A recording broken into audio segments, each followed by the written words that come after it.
Welcome to The Middle. I'm Jeremy Hobson, along with our house DJ, Tolliver. And Tolliver, you are only just a part-time DJ for us. You are also a musician. And I want to just tell our listeners that you are coming out with a new single this weekend. The last one, I believe, was on the season finale of Abbott Elementary. So this could be, I don't know what show will be next, but you're in manufacturing. I've been doing this show, just for the promo. That's why I'm here, man. That's right.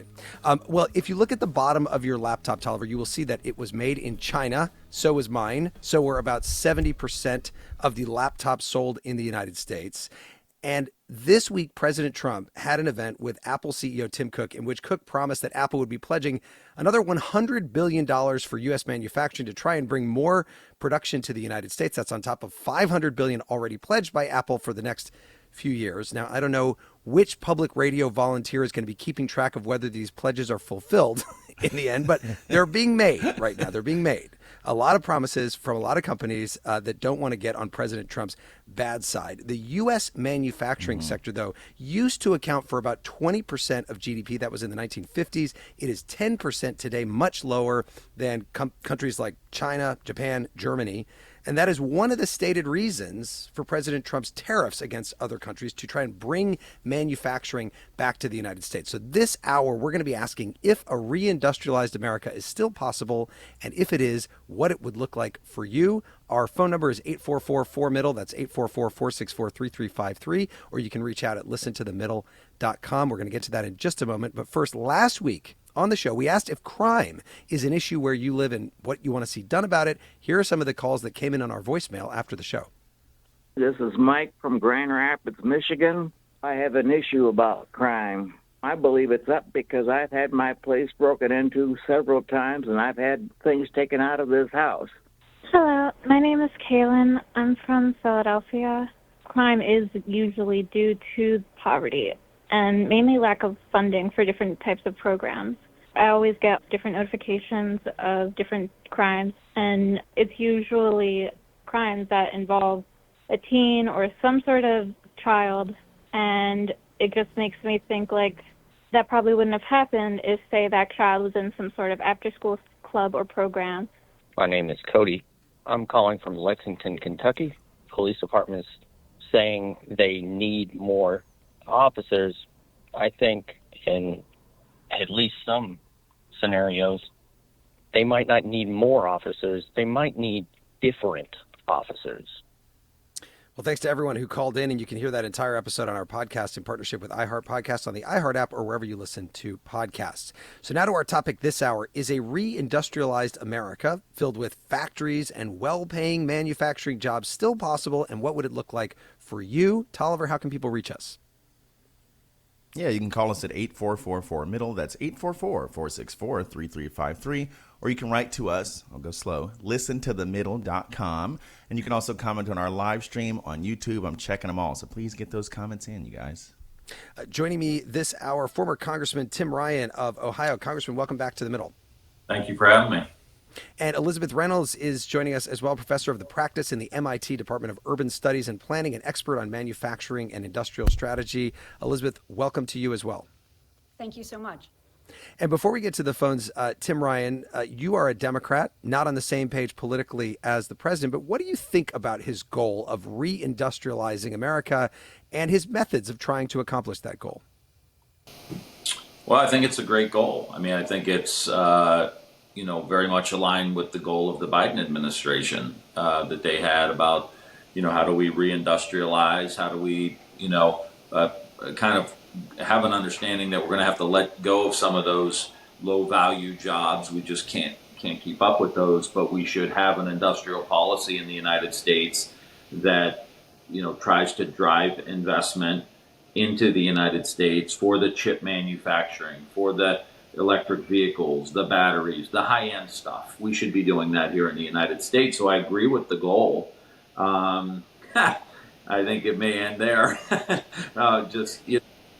Not the methods. I mean, you talk about, one thing businesses like is stability, and this has been one of the most unstable and unstable presidencies we've seen since Liberation Day, probably before that until now. Tariffs on, tariffs off. How do you, win projects dismantled, not permitted, whatever, and then they're back online? How do you possibly, as a CEO, board of directors, plan to reindustrialize the United States if you don't even know what the day-to-day, regimes are going to be, tax regimes, regulatory regimes? So I think in that regard, again, I think it's typical Trump too. He gets the top line stuff very, very well. Gets that intuitively. Manufacturing, immigration, go down the line. Government's broken, government reform, whatever. Then you peel it onion back one level, and you're into pure chaos. Elizabeth Reynolds, what do you think about the goal, and why should the United States be a country that makes things rather than just designing and programming them like we do at this point with things like iPhones and laptops? Well, I certainly agree with the goal, and I agree as well. We've had multiple administrations now who have all acknowledged that we really need to be reinvesting in our industrial base. And that's not only because it's the heart of our industrial systems, whether it's energy, transportation, materials, but it's also the gateway into the frontier technologies, whether it's in biotech, quantum, all of the things we're focused on, and we're focused on particularly in terms of resiliency in our supply chains, investing in those semiconductors, investing in critical minerals. Now with the geopolitics going on, we need to really reinvest in this industrial base. So it's a critical piece. It's not enough. We've done now decades of design it here, make it there. And it's left us incredibly vulnerable. I mean, look at what happened during the pandemic. We didn't have PPE, we didn't have semiconductors. Well, So and we that's know that's one of the things that the Trump administration has been saying is that it's an actual national security issue. We've got to be making things like cars and ships and airplanes and computers in the United States. Do you agree with that, Elizabeth? I agree. I think it's a national and economic security issue. We recall when the semiconductor chips weren't available because they're mostly made in Taiwan by one company. We had inflation jump up by a third. I mean, this is an economic problem for the country as well. So it is, I think that's true, which requires a strategic approach to it. So I would agree with the congressman, broad-based tariffs across, all goods with allies and partners is not the way to do this.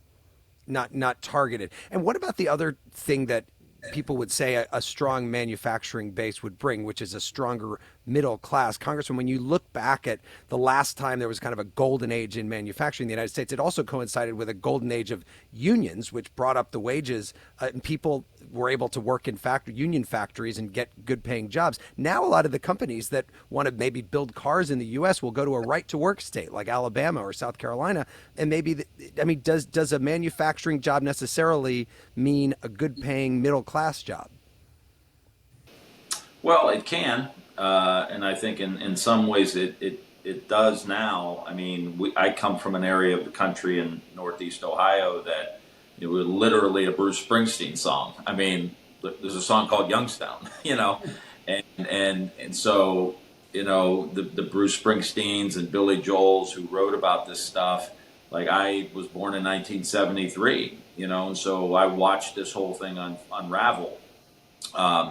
And it started to, the southern states, the right to work states, then it went to Mexico, especially after NAFTA. We literally had factories close here and move over the border into the maquiladoras and ship the product back. We had our workers actually have to go down there and train the workers who were going to take their jobs.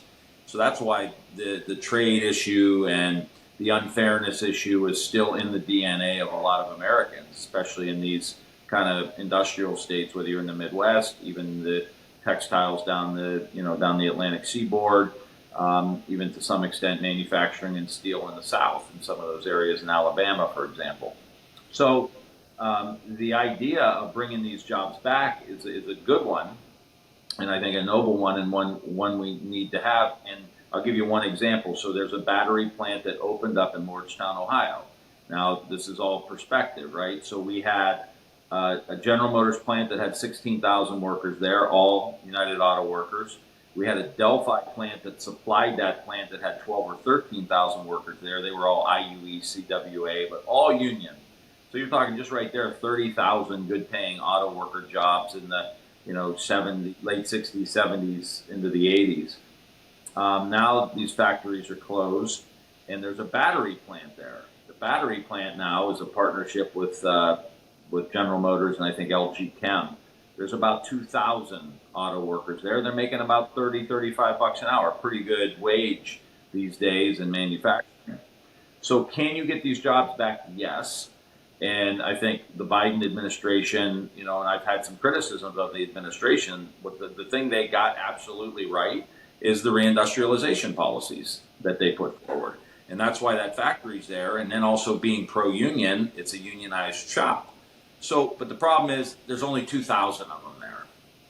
So you really need an industrial policy to help grow this, because that, as excited as everyone is to have that there, it's not 30,000, it's 2. And so we've got to really get to work on this, because, the middle class is gone. I want to ask Elisabeth just after this break about AI and whether even trying to bring back manufacturing jobs, you can outrun the technology. But Tolliver, there was, of course, the Industrial Revolution back in the 1800s with the rise of machines. There was another peak for industry in the U.S. after World War II. Yeah, big time for American steel production was in the 1950s. Here's a clip from an educational film commissioned by the AFL-CIO in 1959. It is the steelworker, trained and highly skilled, who is responsible for the doing. In the blooming mill, steel ingots begin the shaping that will later turn them into the thousands of things of steel that surround us everywhere. As the rougher and his assistants guide the blooms of steel through the rollers, making them longer and thinner, eventually giving them useful shapes, think of what their work and the work of the men they have followed has meant to our country. So proud. The U.S., by the way, now the 4th largest steel producer in the world, with number 1 China, their share expanding quite rapidly over the last couple of decades. Tolliver, what are we listening to here? Okay, this is the Commodores with the assembly line. And just a note ahead of time, you can't understand a word of what they're saying. I'm just assuming they're talking about assembly lines, okay? More of your calls coming up in the middle.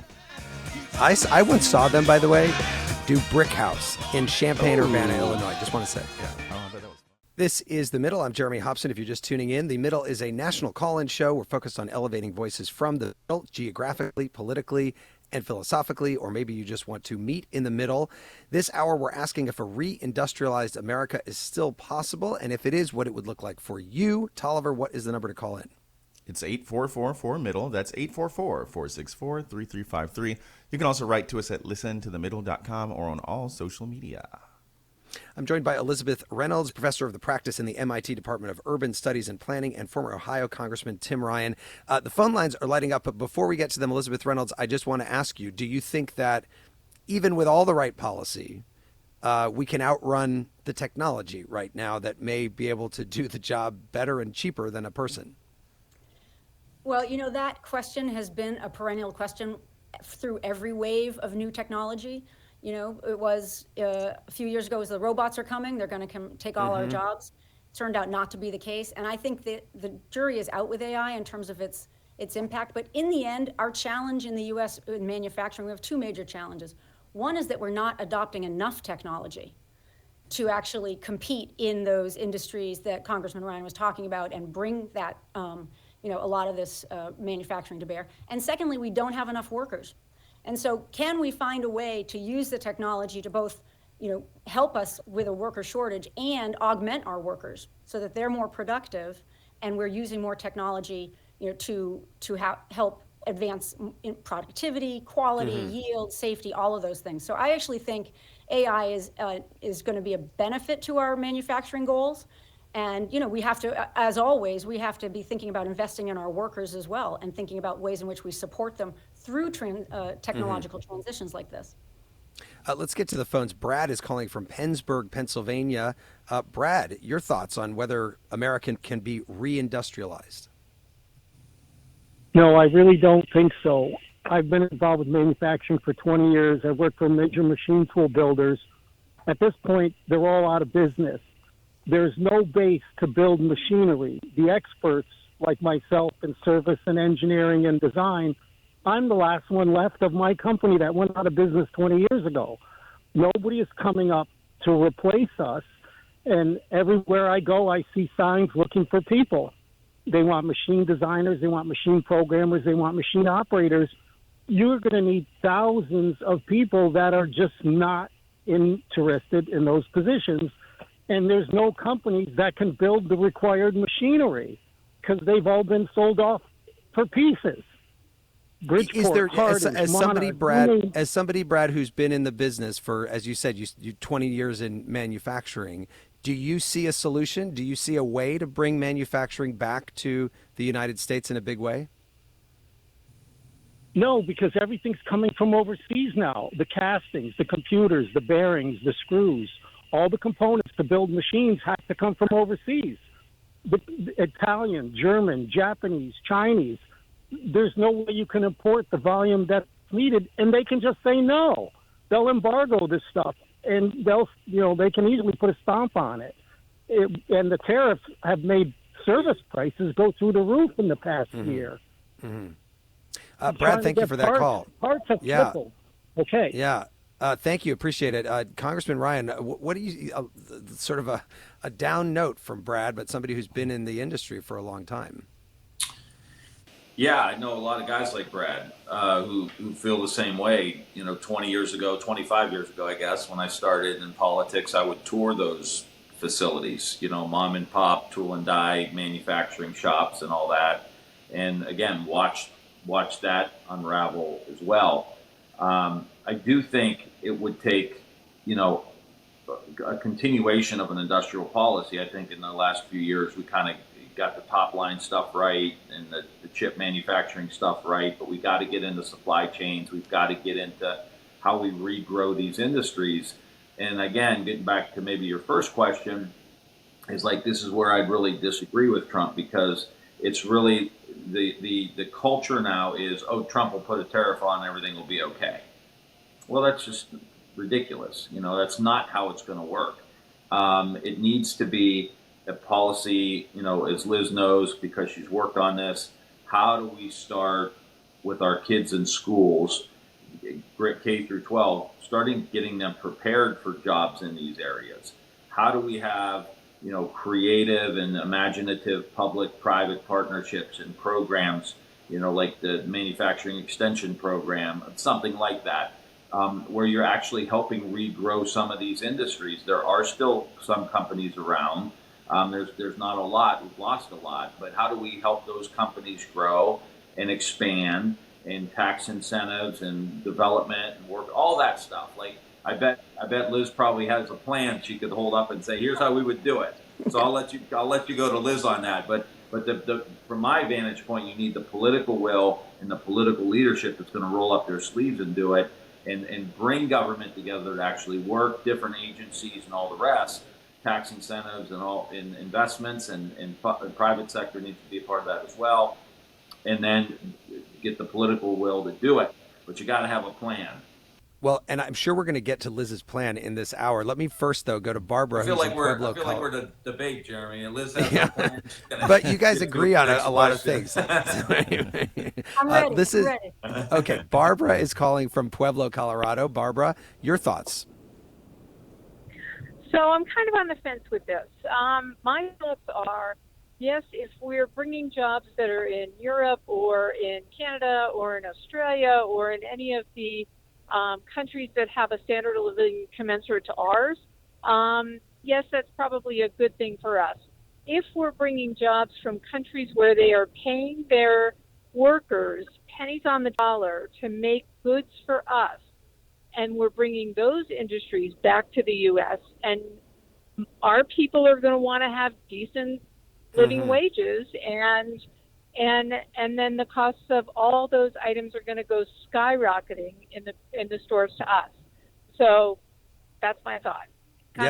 So the wages, the wages in the U.S. compared to other countries. Your thoughts on that, Liz? Oh, well, let me just say, Barbara, I completely agree, and every economist would agree with you, that we aren't going to compete on low value-added, low cost products. The toys and the sneakers are not something that we can afford to make in the U.S. Because we pay better wages and we want to have more quality jobs for workers in manufacturing.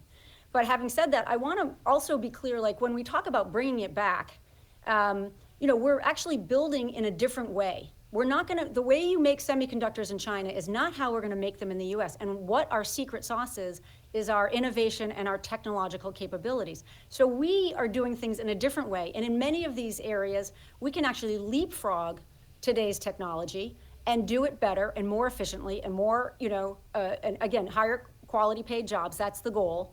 And I think that right now, what this tariff well, I won't call it a strategy, but the tariff trade war we're involved in now makes no distinction between any of this. It just slaps a bunch of, high tariffs on, friends and foes alike. And it hurts the 250,000 manufacturers we have in the country, most of them small and medium sized, who have to import some of these, parts, whether it's screws or semiconductors, they're importing them and their costs are going up. So that to me is, we've had a lot of tailwinds, I think, behind the reindustrialization effort. And now this is a headwind.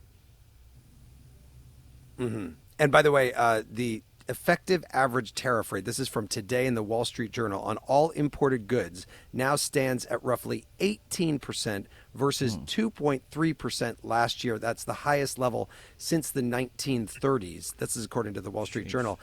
Tolliver, what's coming in online at this point? So much. Marie in Sherborne, Massachusetts says, I think the goal of bringing jobs, including manufacturing jobs, back to the U.S. is a good idea, a good goal. I think the way we're going about it doesn't really exist. I'm not sure what that means. Keenan in Layton, Utah says, we can and should. I think it's important to be specific about the kinds of manufacturing that we want. We do not want to make spatulas. We want to make computer chips. We want to make solar panels. We want to build green energy. I want to make spatulas personally. Spatulas. Okay. Let's end with, go for it. Yeah. Okay, Joseph fine. and Lawrence I will go for it. Hunter. Well, let me go to Hunter. We've got a delay between you and me today, Tolliver. Yeah, Hunter is in Columbia, South Carolina. Hunter, go ahead with your thoughts.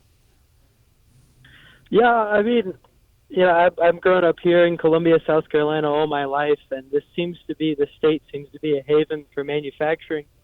I go to school in the upstate. Currently, I work in a pharmacy, but I'm having friends who are, from a young age, able to generate a pretty significant income for someone our age in the manufacturing sector. I mean, whether that be, tires or in the vehicle industry. There's not a ton of manufacturing. It's mostly around Columbia. It's automobile related.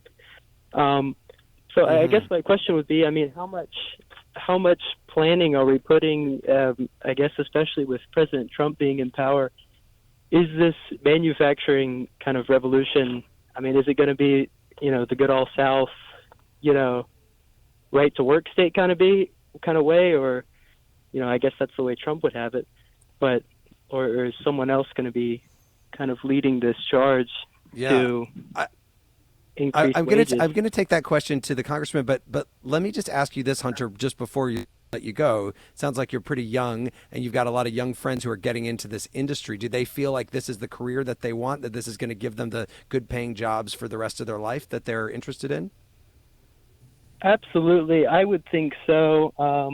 Looks like we've got I've got friends who are looking at making six-figure salaries within maybe 3 years of their high school graduation, at least in my case. Wow. For me, I mean, wow. I'm looking at maybe another 6 years of school before I can even touch those numbers. So, I mean, it's definitely, it's making people think. Yeah. Very interesting. Hunter, thank you very much for that. Congressman Ryan, your thoughts on that, and he brought up the right to work issue. I mean, you are apparently considering a run for governor of Ohio. Is it a right to work state, Ohio? No. They tried. I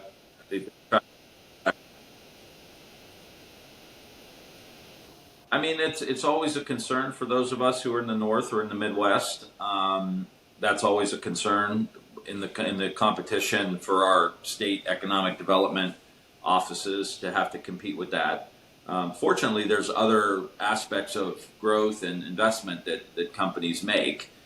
Supply chain, energy costs, workforce skill development, skills, those kind of things. And I think we can compete on a lot of those areas. Some of the high-end manufacturing, especially in energy, you look at natural gas, you look at nuclear, new nuclear, hopefully. You really do need a skilled and trained workforce. And I think the unions are selling their labor to some pretty high end folks. And you're seeing the respect and approval ratings for unions shoot through the roof. I think it's because of the economic anxiety. When I started in Congress, I was considered like I'm a knuckle dragger because I'm like with the unions, and I think there was like maybe 20% approval maybe for the unions. When I left Congress, it was about 65 plus percent supported unions. So I think this is saying they want the skills, and they, especially in the building and construction trades, where they're seeing super high skill levels, and they don't want time delays. They don't want problems with the product. They want to be able to. So I think there's an opportunity again. UAW contract at the battery plant, because those auto workers know they're very sophisticated now. They've been through the ringer. If you're still an auto worker today, you know what the hell you're doing. They have some of that legacy talent that the previous caller talked about. So I think there's an opportunity. But what you want to do is you want to create an environment in the United States to focus on these high ends. And I just want to real quickly touch, Jeremy, on what Liz said. I think it's so important that we see things like AI and not bury our head in the sand and be afraid. We have to embrace these technologies, the blockchain, AI, and say, how do we help this one worker really expand productivity for the company, but that worker better have the skills necessary. So what are our governors, what are talking about as far as skills development K through 12? Because are they prepared to step into a manufacturing job at 18 years old? And think about the trajectory of that kid's life, no student debt, and within 3 years, by the time they're 21, by the time they can have a drink legally, they're making $100,000, which is making $100,000 at 21 is a good reason to go have a drink. I mean, Yeah. Liz, that was so interesting to hear from that caller say that their friends are getting jobs in the six figures just right out of high school or within a few years. What about that in the training aspect of what we're talking about here? It's been mentioned for years by both parties. We've got to train people for these jobs of the future, and we've got to get people into trade schools and community colleges and things like that. Is it happening now at the rate that it should be? I mean, I'm so glad Hunter called in, because actually one of the premier places that we have apprenticeship programs is in South Carolina.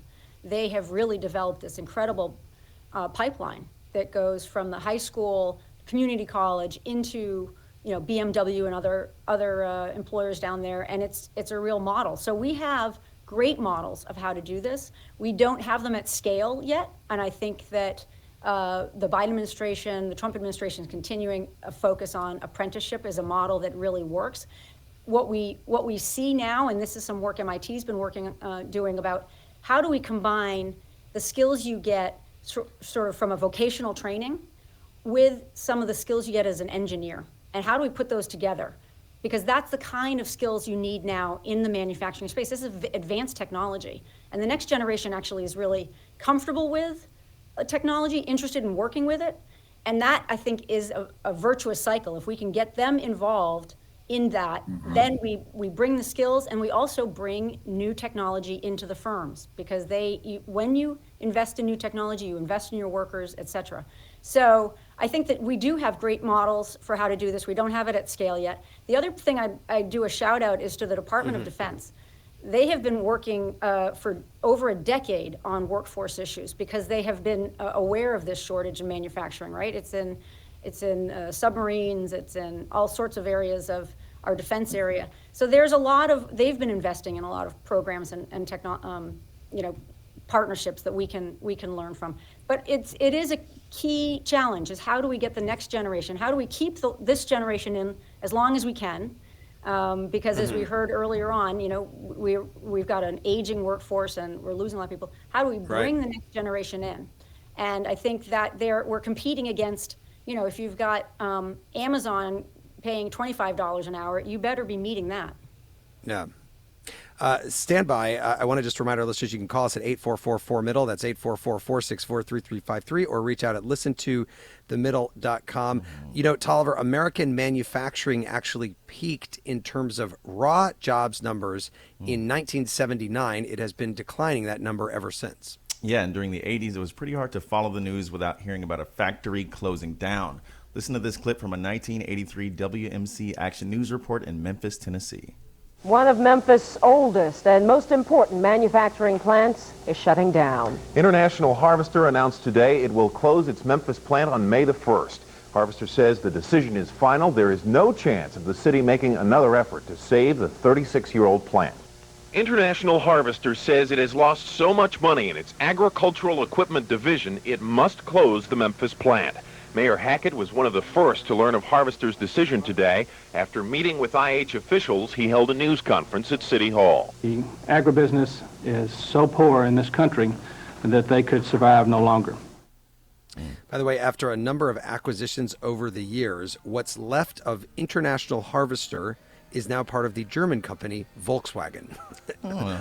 That was very interesting to see the whole timeline of like, oh, this got sold to that, and then Volkswagen bought this part of it. Tolliver, what are we listening to here?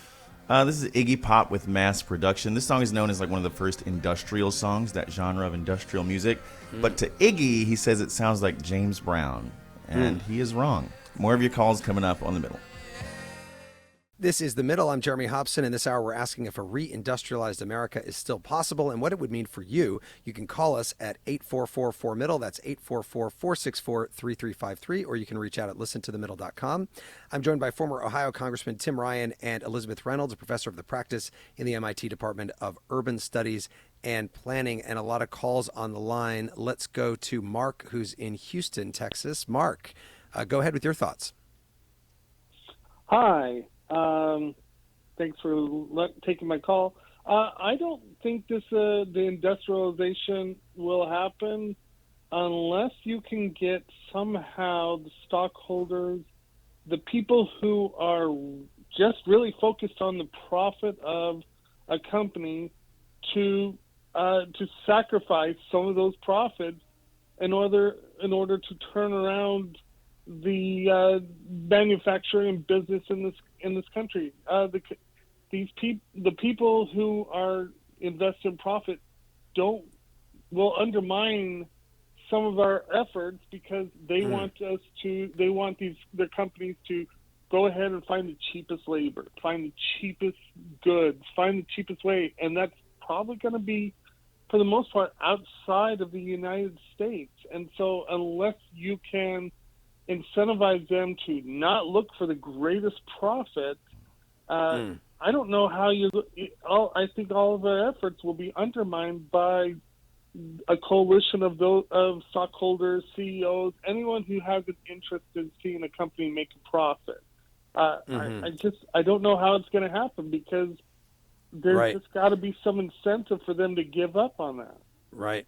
Okay, Mark, we've got it there. Thank you very much for that. Congressman, what do you think? Corporate greed stand in the way of manufacturing jobs coming back to the United States when they could be cheaper in other countries? Well, I think there is the drive for quarterly profits, and that's it. That's the incentive in our system. And like many things in our system that are broken today, many of our systems are broken today, it's because the incentives are all messed up. It's the same. It's almost the same. And I thought about this a lot in Congress. We had to run every 2 years. So you get elected in November, you get sworn in January, and you start fundraising, for the next election cycle. And you may have a primary in a year, and a year and a half after that, you're basically in another general election. And so no one's looking at the long term. In the United States political system. And then you look at the business system where it's all about the quarterly profits. Like businesses aren't looking necessarily towards the long term. They want the returns and they want them now. And what we're talking about, what Liz has written about, and what I think the direction we need to go in, is that this is a long-term strategy that's going to take an integrated approach on all levels of government, state, federal, local, school districts, the community colleges, the whole 9 yards, with the private sector, and that's going to take a long time to create like that long-term strategy to build the interstate highway or go to the moon, or like these big things that we've really done have been very, very integrated public-private sector. And so I think he's absolutely right. I'm not quite sure how exactly we do that, but having some component of tax incentives and taking care of your workers and investing in long term, and again, we would have to sit down with a bunch of really smart folks like Liz and economists across the board to figure out how to put that together and have a little more of a long-term strategy. Real quick, I think in some of these countries, a little downturn now, but like Germany, they would keep their workers, during a downturn, and they would educate them and train them up for when things came back in the upturn, and that would be paid for by the government. So things like that just have you looking a little more long-term. Well, and speaking of long term, of course, President Biden, when he was in office, one of his big strategies was clean energy investments. And it seems like as Trump has come in, a lot of those investments are being taken away. So if that was a long term plan, it's now going to another long term plan that's completely different. Let's go to Chris in St. Paul, Minnesota. Chris, go ahead with your thoughts. Is a reindustrialized America still possible? Yeah, go ahead. Hi, I'm a engineer of 43 years, and one of your guests keeps talking about unions, and that is not the way to go. Look at a American EV versus a Chinese EV. It's all labor, that cost, and that's not going to go. Second thing is, I don't know if you can talk American kids to go into engineering. If you look at the grad schools in America, it's all foreign students. And so you're going to have to talk people into doing this. I don't know how you do that. Maybe you have better STEM education, and then finally, I think you're going to have to open up some of these visas so we can import some of this talent. Trump's shutting the door on all that, but if you're going to reindustrialize, you're going to need some sharp people. Right. And unfortunately, right now, those people are coming from other countries. They're coming from, India and Asia, and I suppose India is part of Asia. But they're coming from other places. Yeah, I want to get Elisabeth Reynolds' thoughts on that, Chris. But let me just ask you real quick. You said you were an engineer for 43 years. Why did you get into it in the first place? Because I love it. It's the greatest thing in the world. I love making things. I love creating them from nothing. I love it. I love it. It's the greatest thing in the world. But it's really hard to get into it. A lot of people are daunted by, taking some of the math, and, it's not programming a cell phone. My D's in chemistry and physics were the things that made me not do that. But thank you for the call, Chris. Elisabeth Reynolds, what do you think about that? That so much of the talent has to be imported, even if you do have the jobs here in the United States. Well, certainly that has been the case, that we are, we've had a decline in our engineering graduate school level, or undergrads and graduates to date. So we have to think about ways in which we are going to build out that skill base and that capacity. And that is an incentive system. I think that is about how to bring students in, show them early on, as Chris was saying, how interesting this is, put them on paths that bring kind of engineering and I'd say just shop floor skills back into the classroom. But we also need to rely on, and we always, I think, always will have some need for international talent. That is both a sharing of ideas and knowledge and skills, but it's also about building out where we certainly aren't going to have all the engineers I think we need just homegrown. So we have to find a way that we keep those visas available. And also we've had a lot of success when you let foreign students stay in the country and continue to work here. I mean, the percentage of our startups that have been started by students who are from other countries is enormous. That is part of our startup culture. We have to remember that. I just want to weigh in here, because it's what the frustrating part is. I think our K through 12 system is just so antiquated. Like, it's not any fun for kids to go to school and really, I mean, don't get me wrong, I'm sure there's some good schools, that kids enjoy going to. But for the most part, they're old buildings. They're hot, and as we move to summer and go back in the fall, they're cold in the winter. The kids are the poor. Don't underestimate the poverty issue in this country, where over 50% of kids that go to public school live in poverty. I mean, we're talking about a lot of social challenges that come to a head in our public schools. And so we have to reimagine how we do schools today. And because we want kids to be excited about exploring, the STEM or the STEAM. And a lot of kids get there different ways, and we cut a lot of those programs, especially in our poorer districts, where they're the extracurricular activities, the summer programming, the kind of stuff that the cool technology, all of that stuff, like they don't have it. It's pay to play for sports and all of that. We all know what's happening here. And so until we make and let me be very clear too, this isn't just about throwing money at the problem either, because we've tried that sometimes and that doesn't necessarily work.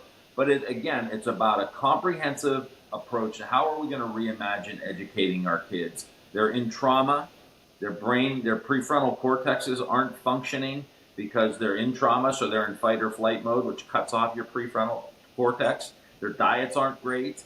They're not eating very good food. And so I just throw that out there to say, like, we can have you can't really have a discussion about how we're going to move kids upward and have upward mobility and getting them skills without dealing with all of these other problems. And it's not just throwing money at it, and it's not just creating voucher programs for our schools. There's got to be a public desire for us to join hands and figure this out, because if not, we're not going to rebuild the middle class, and there won't be people that can go, and we're going to have immigration problems, and these jobs are going to go offshore. That's the end result, and then everybody's going to be hurt by it. Let's go to Michelle, who's in St. Louis. Michelle, welcome to the middle. Go ahead. Yes. Great. Thank you for taking my call. One thing I'm not sure people are thinking about is when you have manufacturing here in this country, or you're bringing back manufacturing, there's a lot of pollution associated with that. I don't mean to sound cold, but there's a lot of pollution that's happening out there that we don't have now. Things are being built overseas, and they come here, the pollution stays there, so a lot of people are not seeing that. And then with Trump rolling back environmental regulations, what is that going to do for us, pollution-wise? So yeah, a great question. I wanted to put that out there for people to talk about. Thank you. And I, by the way, I haven't been able to see the sun clearly in days because of these fires in Canada. Not that that's because of industry, but Liz Reynolds, what about the pollution aspect, the environmental aspect of having more manufacturing here closer to home? Well, of course, historically, we have, some good regulation in this country that has mitigated pollution and the effects of pollution from industry. And have been aggressive about it and had made a lot of progress on that front. The case is, when you go to other countries, there's a reason why we haven't had a lot of mining done in this country, and it's been done elsewhere, because their labor rules and their environmental rules are, not things that we would support in this country. I think that the opportunity here is for us to actually do modern advanced manufacturing and industry with those environmental concerns in place, with a lot of the technology that can actually improve on the pollution that we see from these. And we've had a huge amount of effort in industrial decarbonization going on that's been quite successful. So my feeling is, without those regulations, we're in trouble, and the Trump administration has been attacking a lot of them. But really, advanced manufacturing, the kind of manufacturing we want to do here, is one that is going to be sensitive, I think, to pollution. And all of these companies right now, we have such a concern around energy security, right? Mm-hmm. The demand for energy is really high. And so companies are trying to figure out how to reduce their energy costs, how to reduce their waste, how to, in many cases, decarbonize. So those trends are hopeful. I think recent regulation are problematic. And how to, I guess, restart nuclear plants where meltdowns occurred. They're literally going to do that, I think, 3 Mile Island, so that they can power like AI, so that we can all, watch baby videos of Judge Judy and stuff like that. Let's. Ben is calling from Casper, Wyoming. Ben, go ahead with your thoughts. Hi, thanks for having me. I'm just calling in. I agree that we need to bring manufacturing back to the U.S. I think COVID showed us how kind of fragile our supply lines are. I think tariffs are the wrong way to go about it, though. Economy, what would be the right way? Psychology. Pardon? What would be the right way if tariffs are the wrong way to get the manufacturing jobs back? I think the right way would be positive incentives. Tariffs are kind of a negative incentive. It's teaching a kid not to cry by hitting the kid. What we need to do is give tax incentives, grants, land incentives to bring that manufacturing back. And once that manufacturing is developed, then we can start recouping that not only in, increased GDP, creating those jobs, but down the road, slowly increasing taxes on those corporations now that they're here, instead of beating them with a stick and saying, hey, come back. If you don't, we're just going to get madder at you. Mm-hmm. Give them kind of a sweetheart deal to come in, build up that relationship over time to a point where it's beneficial for both the government, the communities, and the companies, and then start recouping your money through taxes, through tax that you get through income tax, through employment taxes, and grow that way, grow a healthy way that's not traumatizing the economy further. Ben, thank you for that. Congressman, I imagine you agree with that. Tariffs are the wrong way, but that maybe. Well, let me ask you this: if you become the governor of Ohio, how would you incentivize a company to come and build in Ohio? Well, I think the CHIPS Act, which Liz knows all about, that was basically a national incentive to help these companies relocate here and build out here. You hate the race to the bottom where states are really competing against each other and giving away the tax base.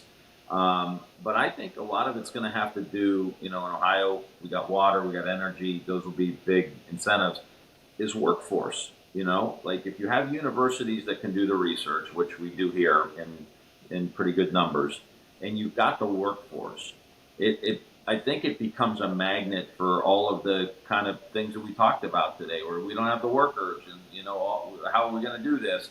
If you are producing the workers from your education system, K through 12, where they can graduate maybe with a little bit more training, get out into the workforce, you're talking about a significant advantage that you will be able to, along with your cost of living and other things, that you're going to be able to attract some of those folks. But again, that means you have to have healthy, skilled, and non-traumatic workers. And that means that K through 12 process has to look a heck of a lot different than we're just going to do testing and try to get kids up. And I think, putting the resources behind that are going to be really, really important. Liz, I'm going to give you the last word just in 30 seconds. Is there anything that we missed in this hour that didn't come up from our callers or from me or from you or the congressman that we really should be thinking about in terms of reindustrializing America? Let me just put it this way. We need to be investing in both technology and in workers to make this happen. All right. We need both of those things to make the industrial transformation take place. We have all the essentials. We have the innovation. We have a workforce that we're growing.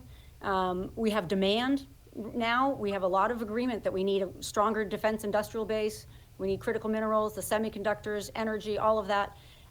So we have all the ingredients, but we really need to see the investment in both the technology and the workers. Well, a great note to end on. Elisabeth Reynolds, professor of the practice in the MIT Department of Urban Studies and Planning, and former Ohio Congressman Tim Ryan. Thank you so much to both of you. Thank you. Great to be with you again. And don't forget to subscribe to our podcast. We've got extra episodes every week, only available on the Middle podcast feed. Next week, we're back here. We're asking you if you are afraid now to speak your mind, freely. We're going to be joined by Tangle News editor-at-large Camille Foster and philosopher Cornel West. A show not to be missed. As always, you can call in at 8444-MIDDLE. That's 844-464-3353. Or you can reach out at listentothemiddle.com. You can also sign up for our free weekly newsletter and support us with a tax-deductible contribution. If you have an idea for a show that you'd like us to explore here on The Middle, please get in touch at listentothemiddle.com. The Middles are brought to you by Long Nook Media, distributed by Illinois Public Media in Urbana, Illinois, produced by Harrison Patino, Danny Alexander, Sam Burmistad, John Barth, Annika Deschler, and Brandon Kondritz. Our technical director is Steve Mork. Next week.